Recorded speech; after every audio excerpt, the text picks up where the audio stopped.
right, everyone. I think we'll get started, and I'll keep an eye on our waiting room and add additional people as they sign in. But want to welcome everybody to the Eden Prairie Chamber's Transportation Program. Today's focus is our airport system, both MSP and then also Flying Cloud Airport, our reliever airport here in Eden Prairie.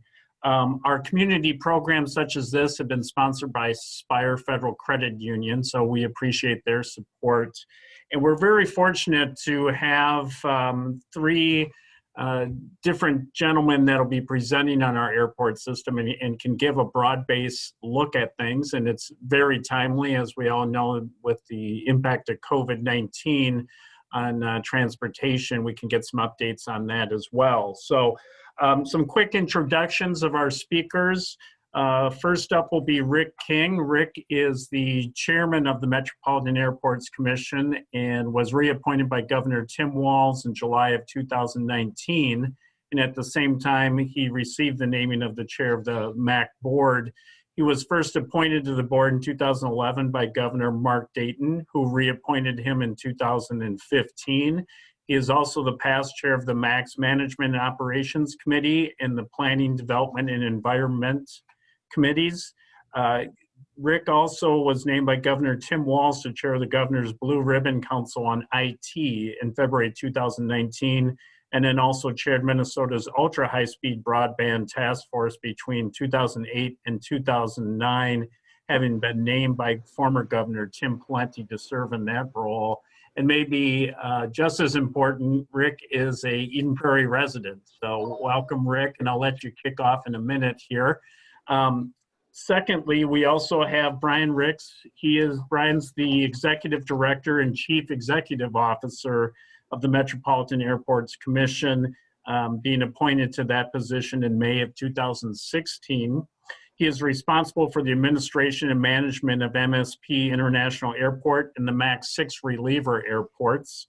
Before arriving in Minneapolis, he held similar positions as the executive director and CEO of the Gerald R. Ford International Airport in Grand Rapids, Michigan.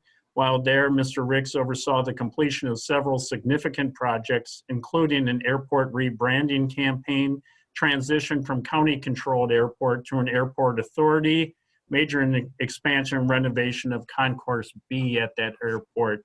And then finishing things up today will be Blaine Peterson. And if you don't know Blaine, Blaine manages Flying Cloud Airport here in Eden Prairie. So with that, Rick, I'll turn it over to you and I'll pull up the slideshow. Thank you. Well, good morning to everybody. Thank you for being here. I think we're going to try to go through these things and make sure there's enough time for you to ask questions as we go forward. Let's skip to the next slide and then on to the next one, as I'm going to talk a little bit about the MAC. One of the critical things that was done in 1943 was the creation of this authority to oversee the airport, which is a public corporation. So it's a great blend of private and public activities together, and it's strictly focused on the airport. So as you heard in Brian's introduction, one of the things he did was convert from a county airport ownership to a authority. The benefit of the authority is it isn't subject to the whims of a city, like the city of Chicago runs the airports in Chicago. The counties, which also run some airports. The airport authority strictly focuses on the airport, not on sanitation, collection, or plowing of the roads, or public works, or things like that. I think it's a great focus. And the promotion of the airports is that the MAC can own and operate airports within a 35-mile radius of downtown Minneapolis and St. Paul, and in fact does own and operate all but South St. Paul, which is independent from the MAC. If you go on to the next slide, Pat, it'll show the fact that there are 15 commissioners. 8 of them are named from districts. You can see the district A through H there. Those are geographies. They're essentially 2 Met Council districts combined and they're redrawn. There's a new census, but roughly speaking, if you look at this District B, Braj Agarwal, he, once I became chair, he was appointed to the position there. That would be Eden Prairie, Minnetonka, a bit north and a bit west of that out to the radius area. So he's the representative for most of you there. We serve in staggered terms, unlike the Met Council. So a governor in office doesn't automatically get to switch everybody. This January, we have 5 members up for either reappointment or new appointments. If you look down to the lower level of this, there's 2 representatives from the city of St. Paul and the city of Minneapolis. Those can be the mayor of those 2 cities or a person the mayor names. So those are the 2 representing there. And then there's 4 outstate representatives, again, from generally from places where we have either what we call intermediate airports, which are the larger size. So think Duluth, think Rochester, think St. Cloud, down to key airports, which could be any airport in a county area. The commissioners are appointed for 4-year terms, and the commission chair is appointed by the governor at large and is subject to the governor's will in terms of serving the term. Go on to the next slide. The airports in the area are in these counties. You can see Flying Cloud there. The bigger plane is at the MSP. And you've got the other relievers around the system, and those relievers have mostly been quite active. And Brian will talk more about the operations when we get to that. But during the time of COVID, particularly Flying Cloud has been quite active. Speaking of COVID, let's go on to the next slide. After that one, we declared a special emergency in March to allow our staff flexibility to respond to various things. We provide some COVID relief to our various constituents.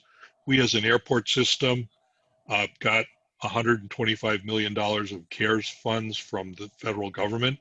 Those funds we are using for our bond payments and so forth because our income is quite challenged during this time. We'll get to where the income comes from. Then we have people that make their living there, like the airlines, the concessionaires that include food, beverage, news, also rental cars and things like that. They've all been way off in revenue. So we help them with our own MAC money by providing waivers and deferrals to them, and then ultimately some relief packages that we're working on right now. Go to the next item. Probably our biggest concern has come upon us, what happens without any kind of continuing help like the CARES funds did for the airlines. We're quite worried. You can see different airlines doing different things at this time. The MAC, I've talked a little bit about what the MAC is doing with its CARES funding. What we want to make sure is the airport remains a good solvent place itself, and then we do deferrals and things like that and waivers inside of all of that.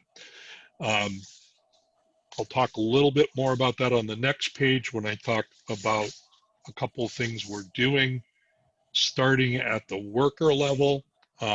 This month, in fact, next Monday, we'll be looking at a $15 minimum wage ordinance. The wage ordinance and its timing parallels the Minneapolis wage ordinance that's been in effect for some time.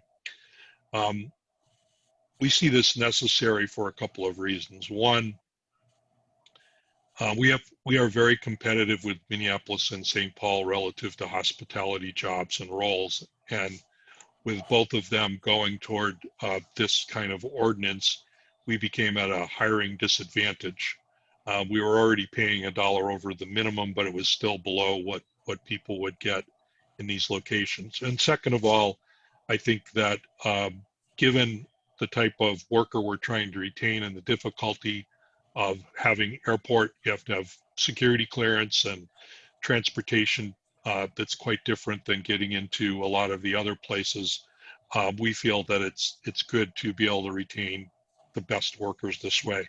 And this is part of what we think makes a good work situation, uh, as well as what we're going to talk about on the next page, which we've passed already, which is a labor peace provision that's in effect for any new contracts from this point on. And worker retention we've already had, but that means that if a vendor takes over from another vendor, that they give first preference to the people that were working on at the prior vendor. There are small business exemptions for 75 FTs and below. There's some controversy around any of these labor provisions, frankly, but generally our board has been unanimous in the support, or with some opposition, 2 or 3 members opposing some of these things. So they've had a thorough review over the last year and a half or more. Some of them we postponed because of COVID, but then we got back to it just last month and coming up this month. So when you look at the package of things that we've done, the last 2 pages talked about things for the workers. The previous pages talked about things for the airlines, things for the concessionaires, those helping everybody that works in the airport system keep afloat, so that as flight recovery starts happening, as people start flying around more, we'll be able to be ready for that. Brian will certainly get into some of those impacts, and I'll be ready to talk any questions as we go forward. I think you can see from this that one of the duties of the board of the airport is to deal with policy matters as well as the fiduciary responsibility. So that could be a little bit different than a lot of your private boards. This one has some public policy matters. Okay, Brian, over to you. Thanks, Rick. Just doing a sound check. Can you hear me okay? Yes. Great.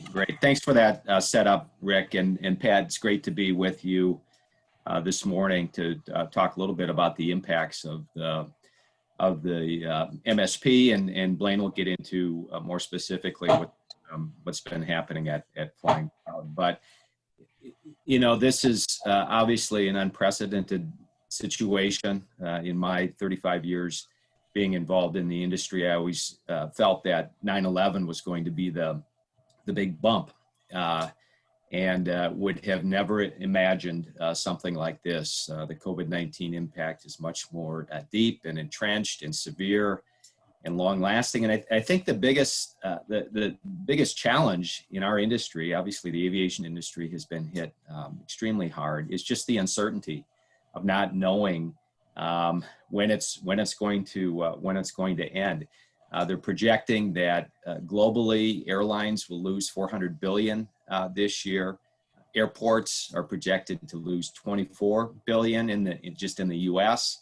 And for us at MSP, we're projecting anywhere from $125 to $150 million loss in our what should have been over $400 million in revenue this year. So tremendous impacts. In addition, we're projecting about a $50 million loss in our passenger facility charge, which goes to support our capital improvements. You can go on to the next slide, Pat. This gives you a little sense of how the year has progressed. In January and February, we were plugging along at anywhere from 6 to 9% increase in passenger. This shows the boardings at the facility. So we were expecting to set an all-time record year, our 5th in a row. We had come off of 4 all-time record years, but you can see how steep things dropped when we got into March and April, with a 95% reduction in passenger volume in April. That number has slowly crept in the right direction. In August, we were down about 70%. I think September will be up a little bit from that, somewhere in the range of between 65 and 70%. Next slide. So things have, I hate to even call this much of a rebound, but it's a very, very slow rebound. Our parking revenues now have reached about a quarter of what they should be. We've got about half, just under half of our food and beverage and retail concessions open. That was a low of about 25 were open when the most severe impacts were hitting back in April and May. That slowly crept up. As I indicated, screened passengers are close to, or a little bit above, about 60, between 60 and 65% below currently. In flight routes, there's about 136 active flight routes. In October, there was a low of 91, again, when we were entrenched in this thing in the early months. And daily departures out of the facility, about 300. That's about half of what they should be. Next slide. This gives you a little sense of how our active and suspended routes, the active routes are in green. Again, back in March, we had 213 active routes, and you can see how that dropped to that low of 91 in May, and it's slowly crept up. I think it's been, you know, a roller coaster, honestly. If you recall, back in July, we were feeling pretty good. Delta was talking about potentially reinstating some international service as early as August or September, and then we hit some COVID hotspots, you know, and it really knocked things back for us. But currently, again, 136 active routes, 61 suspended routes. Next slide.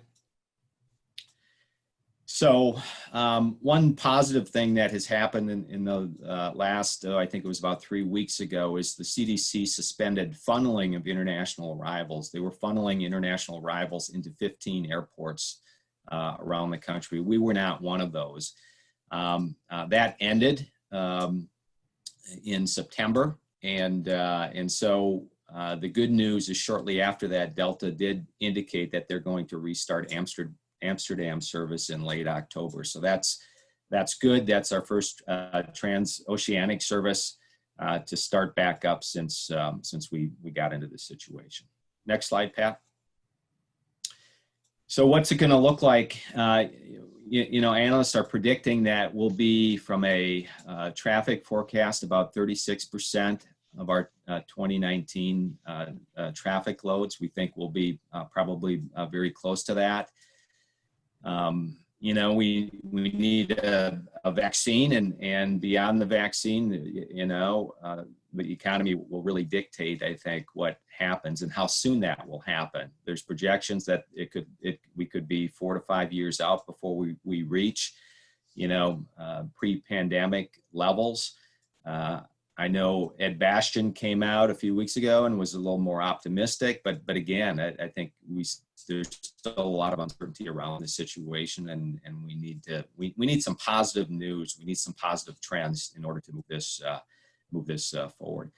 We also know that carriers coming out of this will really be smaller. The big three will probably be American, United, and Delta will probably be 15% smaller than they are right now. And so that will mean we'll be wanting to be very competitive as we pursue our relationships with the carriers and bring service back. We know that it'll be uneven geographically, domestic versus international. Domestic will be first, international will be a longer haul. I do think, though, that we are positioned very well as a Delta hub, and we're fortunate to have Delta as our hub carrier. Just like when, you know, a number of years ago when the airlines were going through mergers and acquisitions, the Delta Northwest one was kind of the first major one out of the blocks, and they performed very well. And just like Delta has been very upfront and forward thinking through this pandemic in all that they're doing. And so again, we're positioned well as a Delta hub. I think the big question, though, is, you know, we're doing this today. Businesses have become very accustomed to communicating in this fashion, and what really will be the long-term impacts on travel, especially business travel. How much of the Zoom and Teams and Skype meetings will pull into that or take away from that personal interaction. Next slide, Pat. So we very early on realized that we need to do all we could to ensure that our airport was safe for our employees, for our contractors, and for our passengers. And so we initiated a health and safety program. We put together a preparedness plan and a playbook that our employees and our tenants could use to certainly provide a consistent, healthy experience through the facility. Next slide, Pat. The playbook was really guidelines for our entire airport community, again, to ensure the safety and ensure that we were instituting best practices from the CDC, from the Minnesota Department of Health as we move forward. Next slide. Our program really consists of 6 different elements. Robust cleaning, which has always been very important to us as an airport. We've been awarded the best airport in our size over the last 4 years. Cleaning is a huge part of that, so we felt we had a good head start on that. Obviously, cleaning all the high touch areas. Hand sanitizing is another big area. Obviously, we've installed many touchless hand sanitizing stations throughout the facility. Face coverings is an important element through this. Our commission required face coverings before the governor's order came out, and that we've had very good compliance with that. Social distancing, you'll see decals all throughout the facility, in the queuing areas and the seating areas to, again, promote social distancing. Shields and barriers, just like you see at many of the retail outlets, are very important. Our trades individuals have installed over 200, actually I think it's closer to 300 shields and barriers throughout the facility, as have our concessionaires. And touchless parking, we actually instituted a pre-book parking system last October, about a year ago. And the nice thing about that, as we came into this situation, it's all based on QR technology. So you can enter the parking facility, you can exit the parking facility without touching anything in there. It also allows someone to guarantee that they have a parking spot available to them as they prior to their travel. Next slide.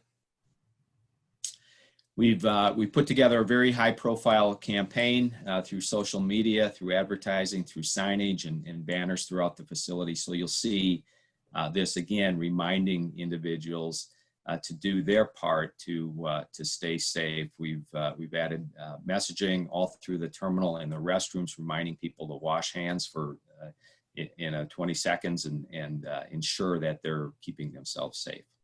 Next slide. We've also have care packages that are available to the public. If someone shows up and they do not have a mask, if they need hand sanitizer, we're handing out these care packages at our information booths and ensuring that, again, we are well equipped to handle the situation as travel continues to come back. Next slide, Pat. This will really be about, monitoring the situation, adapting to new changes and challenges,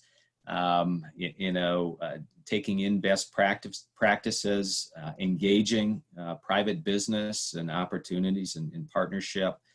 Technology, innovation, and partnerships are going to be key as we continue to move through this journey to ensure that there's a safe experience for all. Next slide. I want to touch a little bit on MSP Reimagined because we are still doing construction. We're in the midst of about a $1.7 billion construction investment that started back in 2016 and continues out into 2023. One of the big projects is what we call our Operational Improvements Project. It's adding 15 feet to the front of Terminal 1, the entire length of both the ticketing, baggage and baggage area. So it's a complete remodeling of our ticketing area. It's a complete remodeling of our baggage area, and also the vertical circulation elements in the facility. The important thing about this project is this project was designed to accommodate about 55 million passengers, in 15 to 20 years from now. Last year we had about 40 million passengers.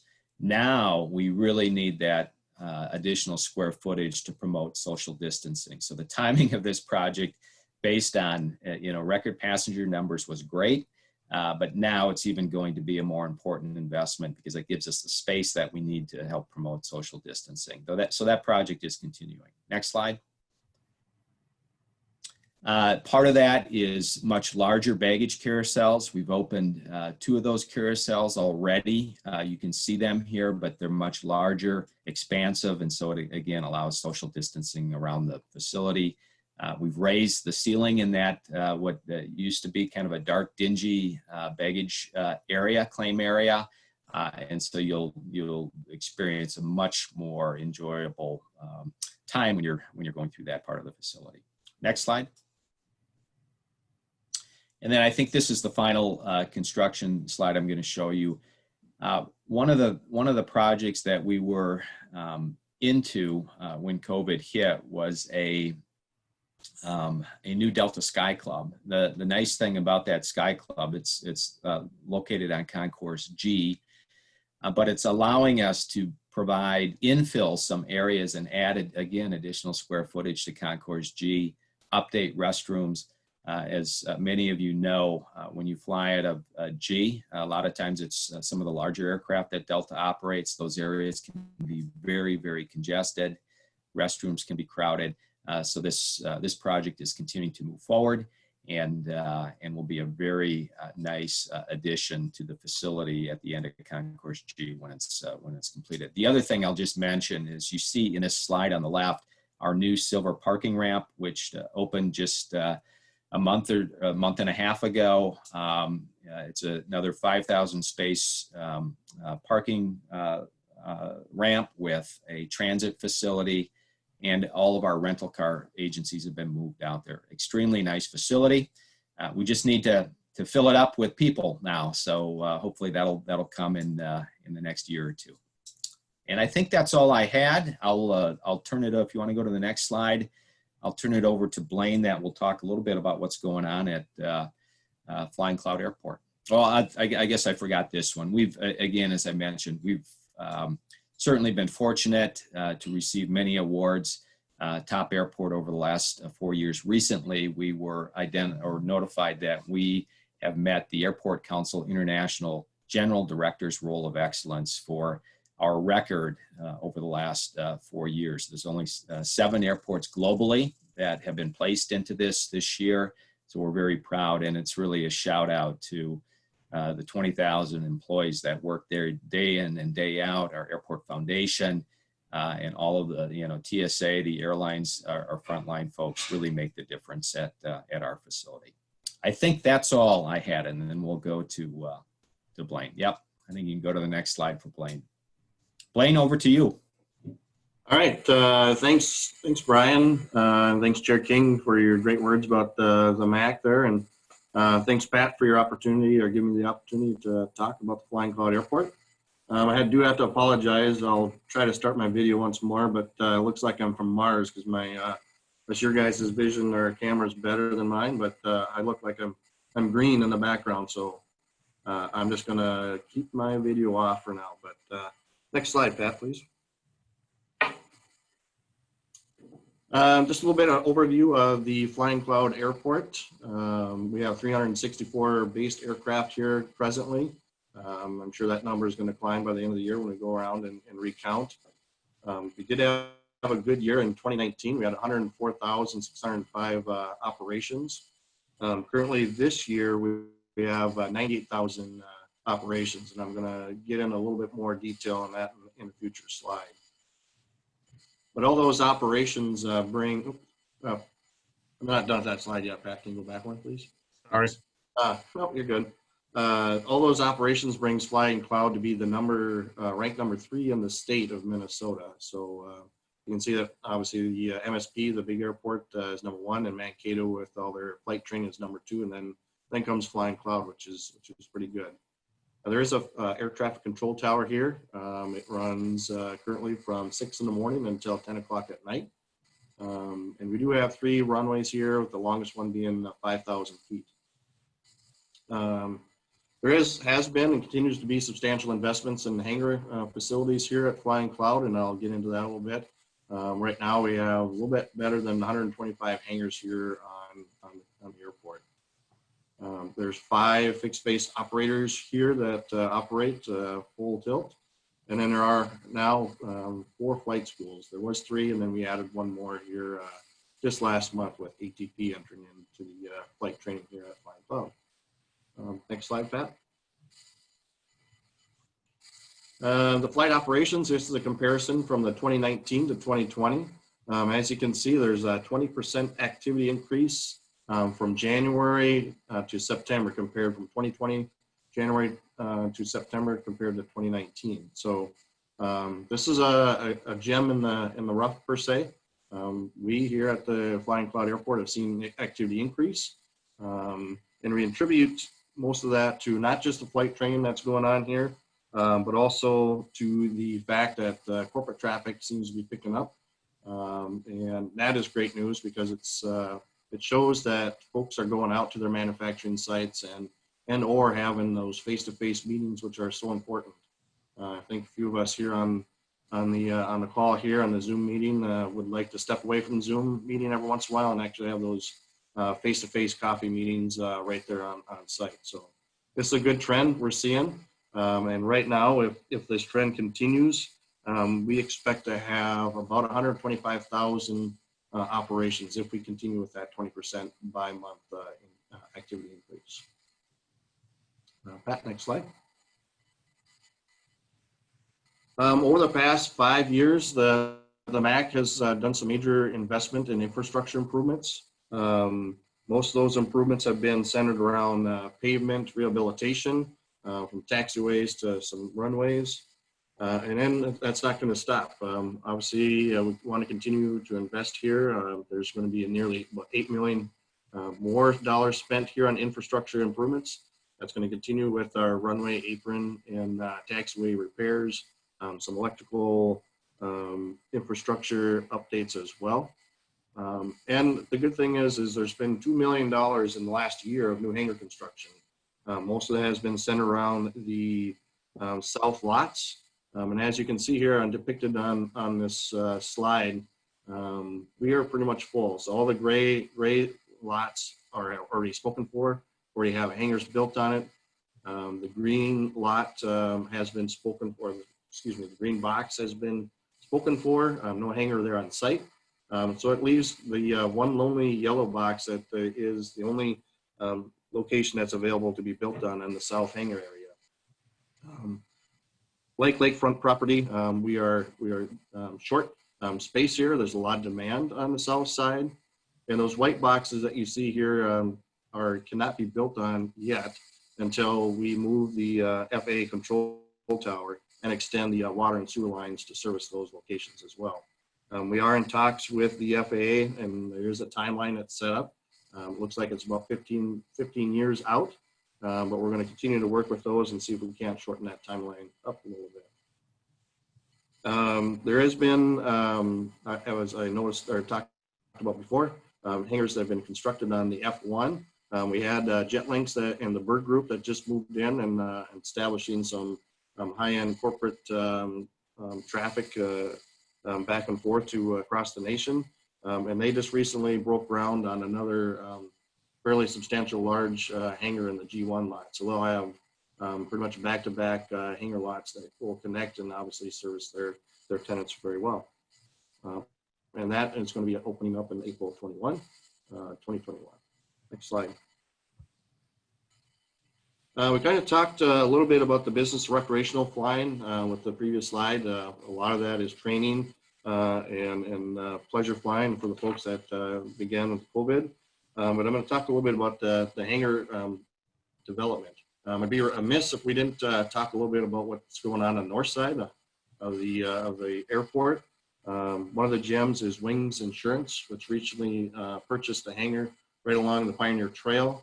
He's doing a major rehabilitation of that hangar, and it's filled with some rich history, literally. At one point in time, that hangar was an aviation museum. And as the remodel was occurring and they were pulling off some of the woodwork interior, there is still the exterior wall that shows aviation museum. It's still painted right along the concrete wall. This hangar, as I stated before, is acquired by Wings Insurance. They have a great vision. Some of it is expansion of their Wings Insurance program. but also the idea is to establish an aircraft maintenance technician school. And to that effect, they have been reaching out to the area high schools to try to instill and garner some of that passion for the aviation that we all hold dear to our hearts here as well. There is also room for additional aircraft storage there. And then they're also looking for some donations of aircraft engines and to be able to really establish that school. And it's really exciting to be part of that piece. The general aviation market right now is looking to be fairly stable with maybe a slight decline. Obviously, as we watch the COVID and the impacts to the economy, that all definitely could be changing. But a lot of that stableness comes from centering around the corporate traffic and corporate aircrafts that are being bought. The 5 FBOs on the Flying Cloud are doing quite well. In fact, the majority of those FBOs are implementing either construction projects this fall or have in the docket with plans being submitted to the MAC for review for early spring remodeling or major investments. This is heartwarming, showing that the FBOs are financially stable and doing quite well, and to the fact that they're willing to invest right here on the Flying Cloud Airport. Snow removal operations, I think across the state, the entire snow belt area region, there's a lot of snow crews and managers implementing plans to provide safe operating surfaces for all types of transportation. This certainly holds true for the Flying Cloud Airport as well. We pride ourselves on providing safe landing conditions during snow season, and often hear that gratitude as the pilots land and pass their thanks to the tower and obviously relate to our crew here. We look forward to the challenges Mother Nature presents us and are confident we'll continue to operate in a safe environment. To that point, we're meeting with our key stakeholders across the airport, discuss the snow removal operations, as well as discussing items that we may need to improve on, are definitely the areas that we need to sustain. Some of the airport events, as we know, with the year of COVID, many of the events have been canceled or postponed. One of the major events that occur at Flying Cloud is the Air Expo. Obviously, sadly, this has been canceled for the 2020 year, but the team is already looking forward in 2021, and often would like to show off some of their key artifacts. Which one of them, which is expected to arrive on Saturday, October 17th, is the replica of the Wright Flyer. And I think this will definitely complement the Spirit of St. Louis, which is already on display at the Wings of the North Museum. Next slide. I hesitate to show this this slide because I think, as some of you can attest to, this one shows the winter conditions, and if you're like me, I'm not really looking forward to winter quite yet. I want to cherish the fall that we have, and hopefully Mother Nature will abide with that. However, there are times we need to be proactive rather than reactive, and this is one of them. And with Mother Nature, you try your best to stay ahead of her. COVID-19 presents some unique challenges, obviously. We're developing flexible snow removal processes right now with COVID-19 in mind. We're minimizing the sharing of equipment. We're doing social distancing breaks and ensuring that we have a clean break room environment and instilling within our staff the need to be able to abide by the governor's orders. The end state is always providing a safe operating environment. There has been and continues to be changes in how people use aviation and promoting their business or leisure travel. The operations continue to grow by 20% on a consistent basis. And obviously all the FBOs here are abiding by the safety and following the governor's recommendations and orders, which are key. The future is bright with the addition of the Jet Links and the Bird Group, the additional hangars being constructed on the south side of the airport, the major investments by key stakeholders at the Flying Cloud Airport, and the continued infrastructure investments by the MAC into the Flying Cloud Airport.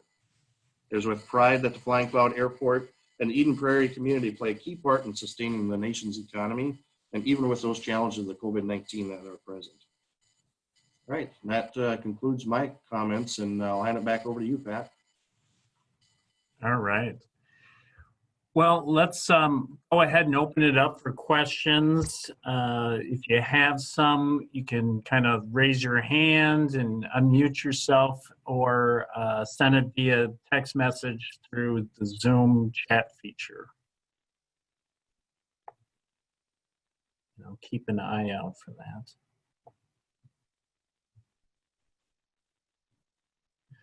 Maybe one quick one here for Brian. Out at MSP, there was a lot of road construction earlier this year. Is that completed, or maybe give an update on that piece too? Sure, be happy to, Pat, and a great question. And I'll start by saying one of the biggest concerns. I remember giving a presentation. It was probably in early February, and I said at that presentation, my biggest concerns right now, when asked the question, was the MnDOT road construction leading to MSP and potential TSA wait lines as we approach spring break. And obviously, COVID set in, and I guess a silver lining is there has been no better time to do road construction into the facility. So that project has moved along very well. They're scheduled right now to be completed sometime in November. One of the other things that we were able to take advantage of also, so that was the MnDOT part of the project, the Highway 5 reconstruction. And you'll notice if you go out there and are coming in from the south, it's a much better experience than it was. The other thing we were able to do is through the Rick talked a little bit about the CARES Act funding that we've received. Part of that funding, there was about $500 million for airports that would actually provide what typically was the local share to some construction projects. We were able to take advantage of that and also reconstruct our inbound roadway, and that project is going on right now. We were able to do it in a way, the right way, which was concrete, so it's a long-term fix instead of continuing to do asphalt overlays that you have to come back and do at night, every maybe 10, 12 years, in addition to all the maintenance that goes along with asphalt. So those projects are both proceeding nicely. Will be wrapped up in November. Great. Other questions? Hey, Brian, this is Sean Peach. I'm with Edward Jones in Eden Prairie. I like hearing about your all the projects that are going on at the airport, but obviously it begs the question. I apologize if I maybe missed this, but obviously with your ridership down this year, there's not nearly as much money coming into the airport. Are all these projects, is that money that's been appropriated previously, or how much impact does that have on the projects that are ongoing that seem to be always ongoing at every airport you go to? They're always under construction. So talk a little bit about that, if you would. Yeah, great question. The project I talked about, the operational improvement project, the Concourse G project, are projects that we had already issued bonds for. So much of our construction activity is through bonds that we issue and then pay back through the revenues.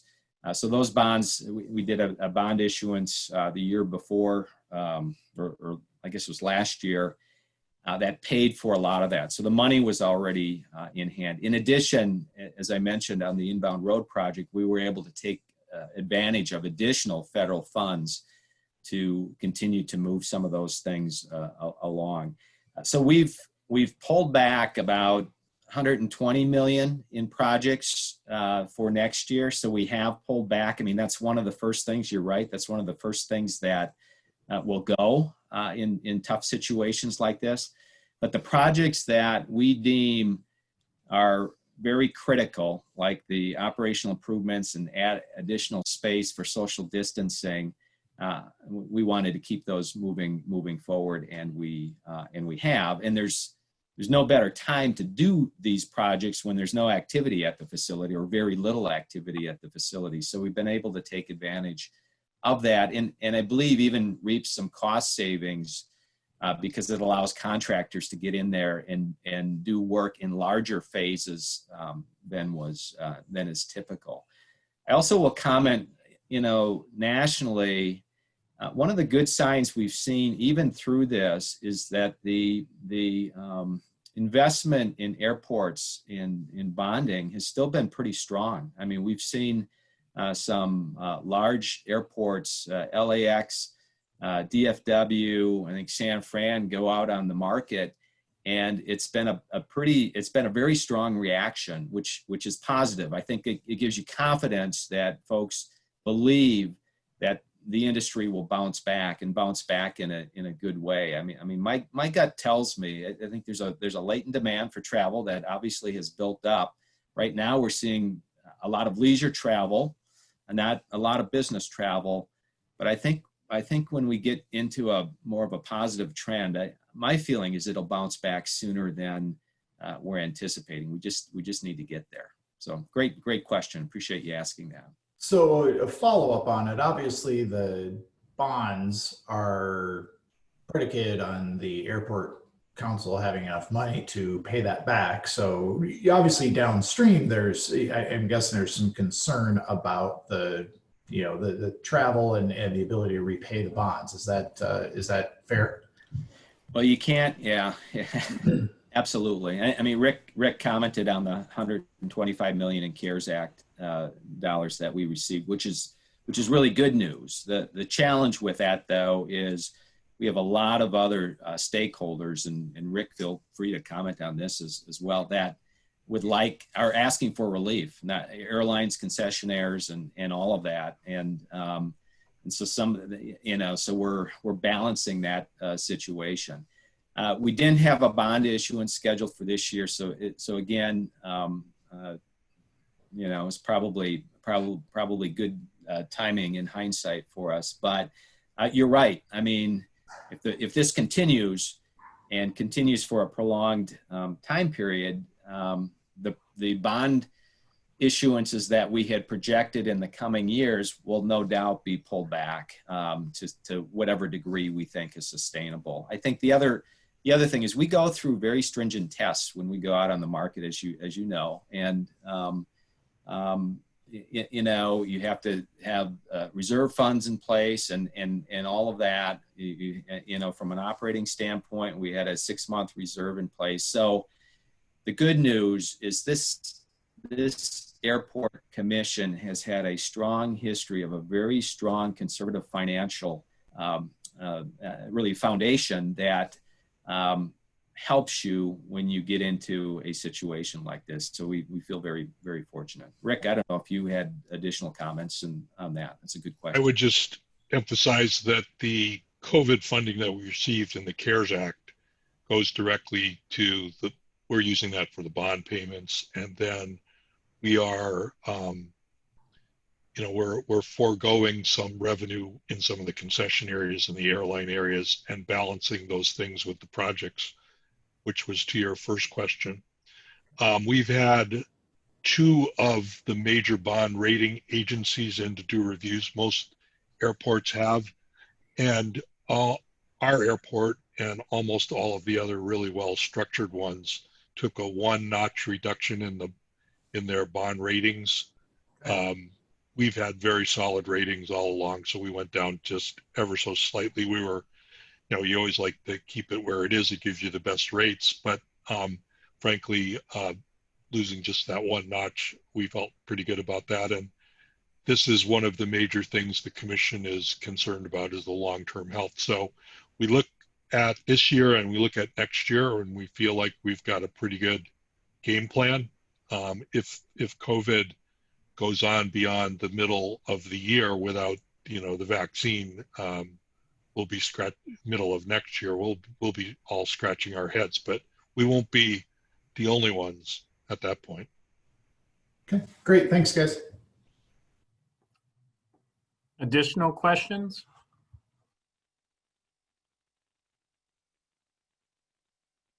All right. Well, as we wrap things up, Rick or Brian or Blaine, any final comments or items that you wanted to share that we didn't get to as part of the presentation? I just had one, and I see Bob, Rick, you mentioned Bob on the Zoom video call earlier, but I just want to thank Bob for all the investment that Wings of the North has made at that facility, preserving the deep, rich aviation history that we have, and all he does. I know it's not easy, Bob, but we sincerely appreciate you preserving that history at the Flying Cloud Airport, and all you do in support of that. Well, thanks. Appreciate the nice words. We've been real happy with the cooperation we've had out of the MAC over the years, and both the MAC and the tower crew out there have let us do some things that have expanded our presentations to the public. I think it's been really good for us. Brian, I agree with that. I would just call out, we've got some of our great operators on the call. I don't want to miss saying how much we appreciate the great work they've done. I hope they're seeing that pick up in business each individually. We really appreciate the strong presence that you have at the airport, and you have for years. So thank you for that. And wow, I'm just so impressed with the amount of operations. When we were for 1 month, and I think it was back in May or June, we were the third busiest airport in the nation of all airports at Flying Cloud. So it's just absolutely amazing to see. And something that I think all of you will be quite interested in. We will work very hard, as was mentioned here by Blaine, to get the tower project pulled forward so that we can get that done sooner than later. So to all the operators at the airport, thank you. Perfect. Well, and Rick and I years ago worked with Metropolitan Airports Commission on that modernization expansion plan. It's great to see some of those hangars and corporate activity generating business here, that economic development for our community here in Eden Prairie. So we thank you guys for your efforts on that as well. With that, we'll wrap things up. We, again, thank you, Rick and Brian and Blaine, for your time. If there's any questions people didn't get to or wanted to share, feel free to send me an email. I can follow up with our presenters today and get you answers. With that, we'll let everybody go and enjoy the rest of your day. Thank you all for joining us.